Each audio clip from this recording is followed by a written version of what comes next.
Hello and welcome to E233. I'm your instructor, Gregory Myers. In this video, we're going to take a look at a version of our P6 that focuses on complex numbers, both in the Cartesian and in their polar forms.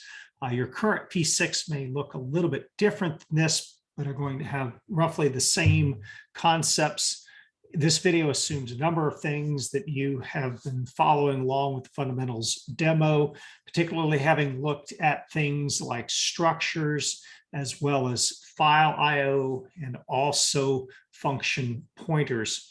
So to begin with, what you want to do is you want to obtain a copy of your P6 instructions, as well as the P6 setup.c. What we're going to do is we're going to focus on essentially getting our P6 set up in this video, including looking at the command line switches, but we are not going to handle any of the functions in this particular example. We're just going to look at it from the top down. And so to begin with, what we want to do is briefly look through the instructions, make sure that you understand what we're supposed to be doing. Basically going to be opening up a file, reading in the contents. The file will be a .csv file, comma separated values. There will be two columns, and the pattern is going to be X1, Y1 for the Cartesian. For the polar, the format will be R, comma, theta.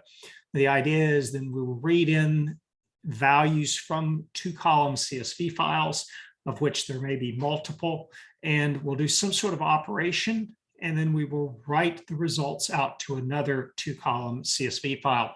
And so some examples of functions that we are going to support are going to be the ability to add two files, or essentially row by row, add the complex numbers represented in those files. So our u.csv will have a n number of rows of Cartesian polar coordinates in them, v likewise, and you will add the elements together row by row and return it as z.csv. If you take a look at the P6 setup, I've already provided you with a significant amount of help on this one. And the idea is that we want to have a n max. We're going to be dealing with statically declared arrays still for this particular example, but we have a couple of structures that we're going to utilize. One is going to be a Cartesian complex number with x and y being the real and imaginary components, such that we have x plus I, y. Likewise, we are going to have a structure for the polar complex numbers where r is going to be the radius or the magnitude of the polar complex number rather, and then theta will be the angle. Theta will be dictated by 0 less than or equal theta less than 2 pi. And then you can get an idea from the function signatures, the types of things that we're going to be able to support: add, subtract, multiply, divide. We're going to be able to calculate the conjugate. We're going to display a complex number. We're going to convert from a complex Cartesian complex number into a polar complex number, be able to get the magnitude and the angle, and so on. We want to display a polar complex number as well. And then we want to be able to import and export. And in addition, we also want to have the ability to handle function pointers, and function pointers meaning that basically we can add as many functions to support this application as we need to. In this case, I've just defined two of them, where f of z is equal to z squared plus z plus 1, and then g of z is equal to z divided by z plus 1. If you need to, you can go to the Wikipedia article on complex numbers, which I provided, and it'll give you a little bit of guidance on how to do some of these. So let's go ahead and get started. As I said earlier, we are going to focus just on the setup and the structure and the switches in this video. So the first thing that you want to do is go ahead and copy over the code that I've given you in your P6 setup and simply add it underneath the includes. We can already be guaranteed that this is going to be math oriented, so we want to go ahead and include our math.h. We may also need to include some others, but we'll start from there. We'll come back to talking about these structures in just a little bit. Just for now, remember the names of the structures. And you'll see then we've got our function prototypes. There's one missing here, which I intentionally left off, and that is the one for the help. So we definitely want to include that one as well. And remember that void is the recommended suggestion for your help for input and output. We'll go ahead and start off by creating the function stub for void. And then what we can do is we can simply copy, or rather the function stub for help, I'm sorry. And then we can go ahead and copy our function prototypes down and just one by one convert these into function stubs. And so this is just going to take a little bit of time. You can get creative with your find and replace if you want to. That's perfectly fine. We'll go through a couple of tricks here. But basically what we want to do is we want to just simply expand these out, get started with the structure of our program. And then in a later video, we will focus in on the details. We can expand each one of these, and keep in mind here, the format spec for this particular example is going to be %8.4F, which we're sort of keeping consistent across some of our projects. It may be different in your particular project you're working on, so just make sure and look at the documentation. And then lastly here, our imports and our exports. Now, at this point, probably not a bad idea just to go ahead and build it just to see if we've introduced any bugs or warnings. So far, so good. And what we want to do now is we can borrow the P6 instructions to go ahead and sort of preliminarily set up our help. I'm going to encourage you to expound on it just a little bit, but since I've given you a list of supported options, we can simply go ahead and paste that into our help.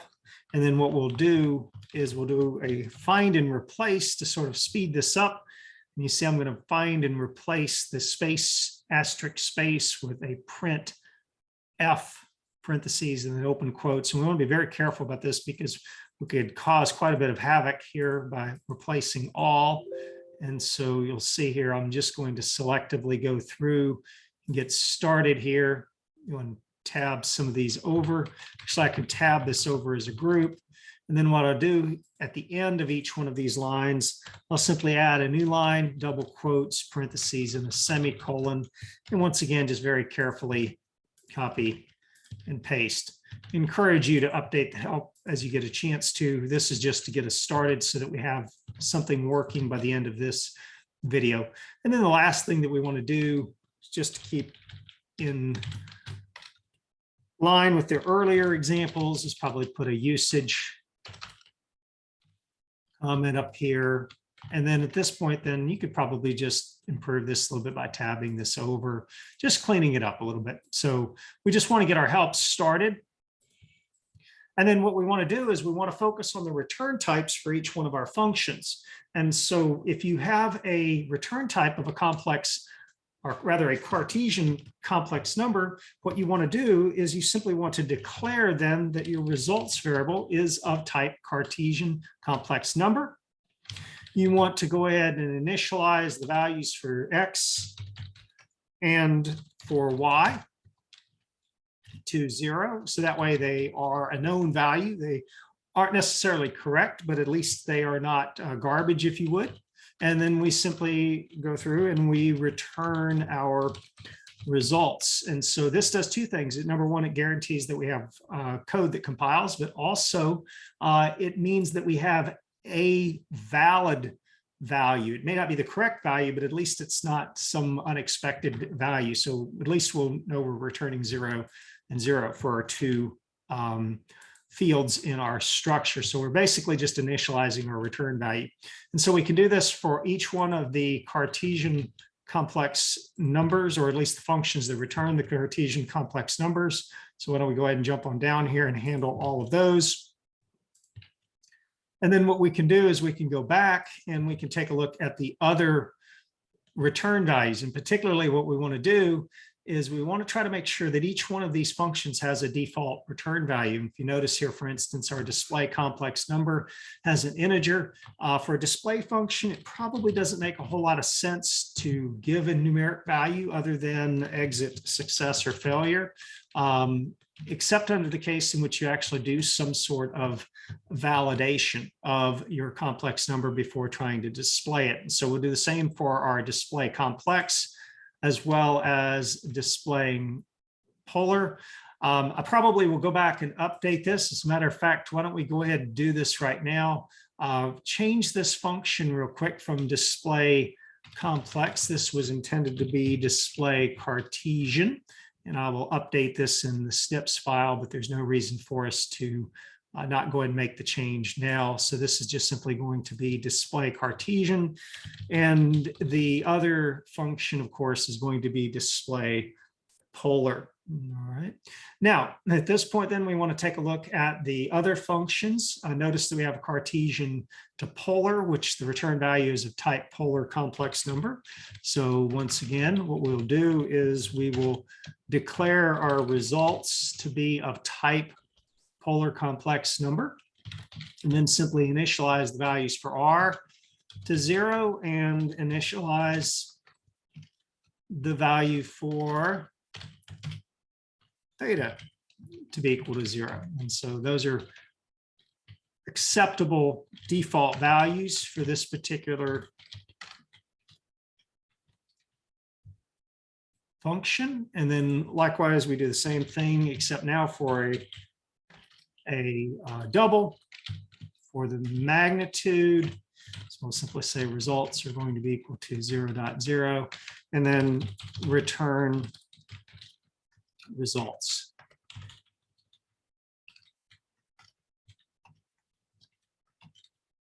All right, and then we'll do that for our angle as well. And then that leaves us then with our imports and our exports, which we could make a number of different arguments right here for what they should return. At the very least, they should return exit success or exit failure.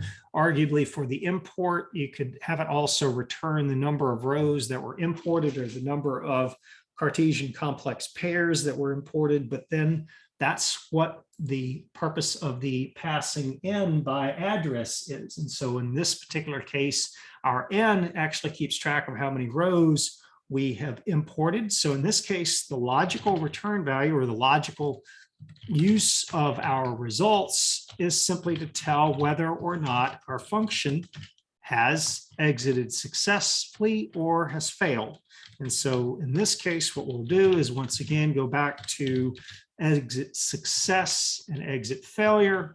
And you could make a similar argument for the export functions, although you could also argue that keeping track of the number of rows written may also make sense. And so for right now, what we're going to do is we're going to leave this with return exit success or exit failure. Take just a second to make sure that you didn't miss any of our functions, which everything looks fine. Let's go ahead and build it. And we have a successful build. And at this point, what we'll do is we'll go ahead and take a break. We'll come back in the next video, and we're going to focus on how to handle the switches themselves. And so what I would encourage you to do before you start the next video is to see if you can figure out the pattern here, also the argument count, for instance, that is going to be required, and then come up with a good way to triage these switches. In this particular case, a flat triage, in other words, a series of if-else ifs, probably makes reasonable sense. So hopefully you found this video useful. And as always, if you have any questions, comments, or concerns, don't hesitate to reach out to me. And thank you for watching.